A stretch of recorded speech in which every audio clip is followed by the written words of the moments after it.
महाभारत में अनुशासन पर्व में भीष्म पितामह कहते हैं कि यदि कोई व्यक्ति 12 वर्ष तक बिना नागा किए एक नियम का पालन करे तो 12 वर्ष के उस नियम का प्रभाव ये होगा, जिस देव को चाहेगा, जिस ब्रह्म को चाहेगा, जिस रूप को चाहेगा अपने सामने प्रकट कर सकता है।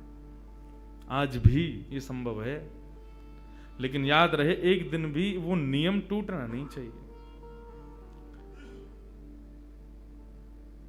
ये भाव उन महात्मा ने सुना, कृष्णदास जी ने। मुझे बहुत प्रिय है कृष्णदास जी का भाव। उन्होंने एक ही सेवा अपना ली। जब कथा में सुनकर के गए कि 12 वर्ष तक कोई नियम अपना लिया जाए और 12 वर्ष तक उसको बेनागा पूर्ण किया जाए, तो 12 वर्ष के बाद जिस देव को चाहोगे, जैसे चाहोगे वैसे उसका दर्शन हो सकता है। तो नित्य माला बनाते थे अपनी कुटिया में, और नित्य माला बना करके नंद गांव में, नंद भवन में ऊपर जाकर के कन्हैया को अपने हाथ से पहनाते थे। और उनका भाव केवल इतना था, कन्हैया मैं ये नियम इसलिए अपना रहा हूं कि मैं चाहता हूं जिस दिन 12 वर्ष पूरे हों, 13वें वर्ष का पहला दिन प्रारंभ हो, उस दिन मैं ना आऊं, मेरा कन्हैया मेरे कुटिया पे आए, मैं वही माला पहनाऊंगा। मेरा बस यही नियम है। नित्य ठाकुर जी को माला पहनाते, और माला पहनाने के बाद में कन्हैया के कान में बोलते, लाला 2 साल हो गए, केवल 10 साल रह गए हैं। माला पहनाते, कन्हैया केवल 5 वर्ष रह गए, कन्हैया अब केवल 1 ही वर्ष रह गए, कन्हैया अब तो 6 ही महीना रह गए, कन्हैया अब तो 15 दिन रह गए, अब तो नाचते हुए जाते हैं माला लेकर के, कन्हैया अब तो 1 ही हफ्ता रह गो। रोज माला पहना में, गर्मी पड़े, सर्दी हो, वर्षा हो, खांसी हो, जुकाम हो, बुखार हो, नहीं छोड़ते थे अपना नियम।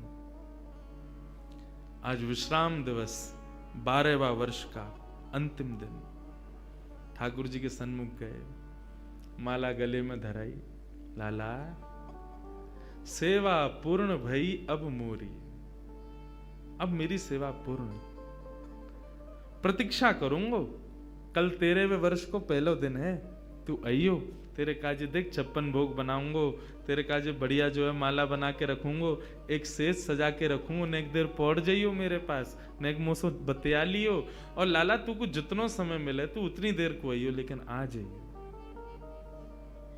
और प्रणाम करके उल्टे पांव जा रहे हैं। बोले कि इसका मतलब क्या है? बोले अब कल मैं आऊंगा नहीं, और लाला तू नहीं आयो ना तो जीवन में भूल जाइयो कि मैं कभी आऊंगा। नंदगाम में और नंद भवन में ये मेरा अंतिम प्रवेश है। और प्रणाम करके दिल्ली को चले गए। 56 भोग सजाए, दुनिया भर की सामग्री बनाई, सुंदर सुंदर माला तैयार करी, एक कन्हैया की, बाकी के सबरे ग्वाल बालन की। बोले बछड़ा बछिया आमेंगे संग में, उनको माला पहनाऊंगा, उनके का जो भंडारो है उनके काज भी 56 भोग सजाऊंगा। सबके लिए सब तैयार किया। 13वें वर्ष का जब पहला दिन प्रारंभ हुआ, सुबह से ही राह तक रहे, कन्हैया आ रहे होगो, श्याम सुंदर आ रहे होगो, नंद नंदन आ रहे होगो। अभी श्रृंगार को समय भयो है, धूप की छांव से पता कर लेते हैं कि अभी कौन सा समय चल रहा है। अभी श्रृंगार को समय भयो होगो, अरे लाला व्यस्त होगो, श्रृंगार करके और फिर वाके बाद प्रसाद पाके फिर आवेगो।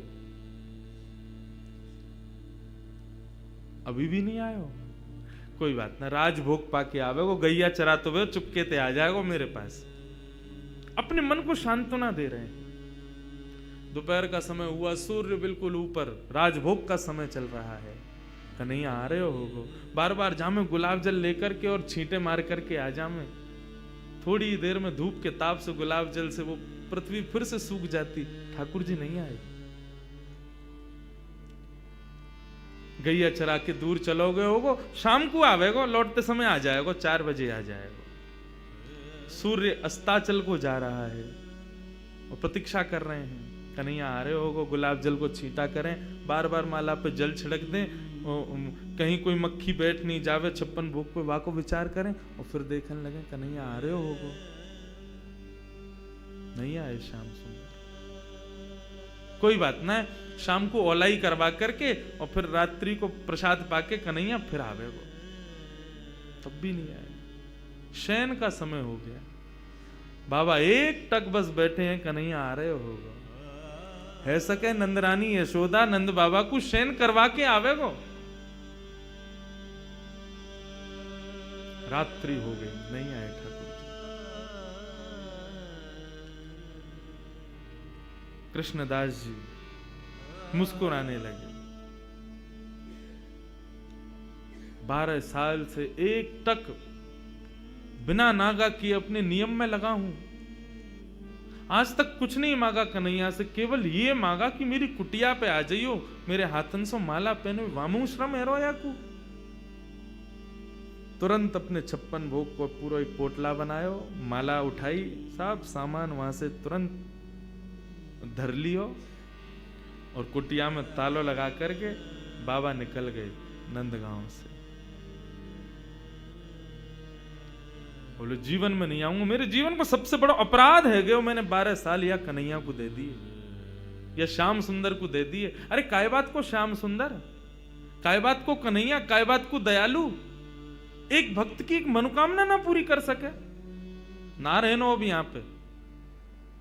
जैसी जाने लगे तो मार्ग में गायों का झुंड जा रहा था। जैसे उस झुंड में प्रवेश करने लगे, सोचते हुए जा रहे हैं, कुछ विचार नहीं हो रहा है, जैसे भीतर प्रवेश करने लगे इतने में ही एक ग्वारिया आया, ग्वारिया ने आकर के हाथ पकड़ो, बाबा बाबा बाबा गैया चढ़ जाएंगी ऊपर। पीछे मुड़ करके देखो तो नन्नो सो एक बालक, ऊंची धोती पहनी, सिर पर स्वाफा पहनो भयो है और एक लठिया को अपने कंधा पे लगा करके वापस दोनों हाथन को टांग करके और बाबा के पास आयो है। बाबा गैया चढ़ जाएंगी, अभी मत जाओ, गैयान को जान दो पहले। बाबा बोले कौन की गैया है ये? बोले नंद बाबा की गैया हैं। कितनी गैया और हैं? बोले अभी बाबा बहुत हैं। कितना समय लगेगा? बोले बाबा अभी समय लगेगा, इन्हें सबन ने जान दो, फिर तुम चले जाइयो, तब तक यहां बैठ जाओ, आ जाओ, नेक मोते बतिया लो। बाबा बैठ गए, पूछने लगे कहां से हो, क्या हो, कैसे, कहा, सब बात चलने लगी। बोले वो सब बाद में बताऊंगा, बाबा ये बताओ यहाँ में तो देसी घी की सुगंध आ रही है, या मैं कहा धरो भीतर? बोले अब कहा बताऊं तो को, ये छलिया माखन चोर ऊपर बैठो का कपटी एक नंबर को, या के काजे 56 भोग बनायो, आयो नहीं, जा रहा हूं छोड़ छाड़ के। बाबा तो फिर या को का करोगे? बोले आप का करूंगा, नेक दूर जाके मैं खा लूंगा। बोले नेक दूर जाके का खाओ, यहीं खा लो, नेक नेक मुंह को दे दियो। बाबा बोले हाँ ठीक है भाई, चल यहीं खा लें। पोटली खोल करके सब निकाल के सामग्री और बाबा ने खाई, ले तू भी ले ले। बाबा मेरे हाथन में गोबर लग रहा है, गंदे हरे धोबे जानो पड़ेगो, कहां ते जल लाऊंगो, तो कैसे होगी? बोले आप खवाए दो ना अपने हाथ से। बाबा बोले अच्छा, ऐसे ही तेरो स्वामी ऐसी सबरे गांव के बहु सेवा करवावे, तुम सेवा करवा लो। जान भी प्रेम ते ना दे रहे मुंह को, अब वो अपनी सेवा करवावे गो, पूरा गांव ही 100 है। बाबा एक स्वयं पामे और प्रभा सेवा ग्वारिया को पवा में, फिर स्वयं पामे, फिर ग्वारिया को पवा में, पवाते पवाते पवाते बाबा ने जैसे ही ग्वारिया को देखो नेत्र लाल पड़ गए, नेत्रों से अश्रुधार बह रही है। बोले अब रोका ही को रोए? बोले मैं यहां मारे रो रहा हूं बाबा, तुमने आज माला ना धराई मुंह को। बाबा ने कही कौन है तुम? इतने में ठाकुर जी खड़े भये, श्याम स्वरूप प्रकट भयो, मोर मुकुट प्रकट भयो, लकुटी प्रकट भई, वंशी प्रकट भई। ठाकुर जी को सर्वांगीण स्वरूप प्रकट है गयो और प्रकट है करके बाबा को दर्शन देने लगे। बाबा मैं आ गयो, प्रसाद पा लियो, ले माला पहना मुंह को। आज मेरो पूरे दिन मन ना लगो, क्योंकि 12 साल ते रोज तेरे हाथन की बनी माला नित्य मेरे अंग को स्पर्श करती। मुंह को ऐसा ना लगतो कि माला स्पर्श कर रही है, मुंह को लगती कि मेरो कृष्णदास मुंह से लिपटो भयो है। आज पूरे दिन व्याकुल रहो बाबा, में मुंह को जल्दी अपनी माला पहना, और तू माला पहना के आज मेरो आलिंगन कर ले। कृष्णदास क्रोध में देख रहे हैं, नहीं पहनाऊंगा, आज नहीं पहनाऊंगा, आज ये माला किसी और के गले में जाएगी। ठाकुर जी बोले कौन के गले में? बोले मैं या विचार कर रहा हूं कि मैंने बरसानो जावे को मन बनायो तो कन्हैया प्रकट है गयो। यदि ये माला जाकर के किशोरी जी को ही धरा दूंगो और वहीं जाकर के उनके चरणन में ही रहूंगो, जहां जावे की इच्छा मात्र से कन्हैया प्रकट है गयो। यदि वहीं निवास करूंगो तो कन्हैया तो रोज आवेगो। ठाकुर जी हाथ पकड़े पांव पकड़े, कृष्णदास बोले अब ना रुकूंगो, अब तो किशोरी जी के चरणन में ही जाके रुकूंगो। सीधे दौड़े, पीछे पीछे ठाकुर जी दौड़ रहे, अरे बाबा रुक जा, अरे नेक रुक जा, मेरी सुन तो ले। बोले जो कहनी है मां अदालत में आके पेशी करियो, अब तो मैं वहीं रहूंगो। दौड़ करके गए और जाकर के सबसे पहले अपना नाम बदलो, अब ते मैं राधा दास। किशोरी जी के चरणन में जाकर के माला धरा दी और जैसे ही प्रणाम करके किशोरी जी को देखो है तो वही किशोरी जी में श्याम सुंदर, वही श्याम सुंदर में किशोरी जी, ऐसा भाव उनके सामने प्रकट है गए। कहने को अभिप्राय भागवत भी इस बात को स्वीकार करे कि तस्य भाव प्रभावेण विरहोस्मान न संस्पृशेत। यदि किशोरी जी की शरण ले ही जाए तो ये श्याम सुंदर कभी कोई को विरह ना दे सके। ये श्याम सुंदर नित्य किशोरी जी के ही हैं।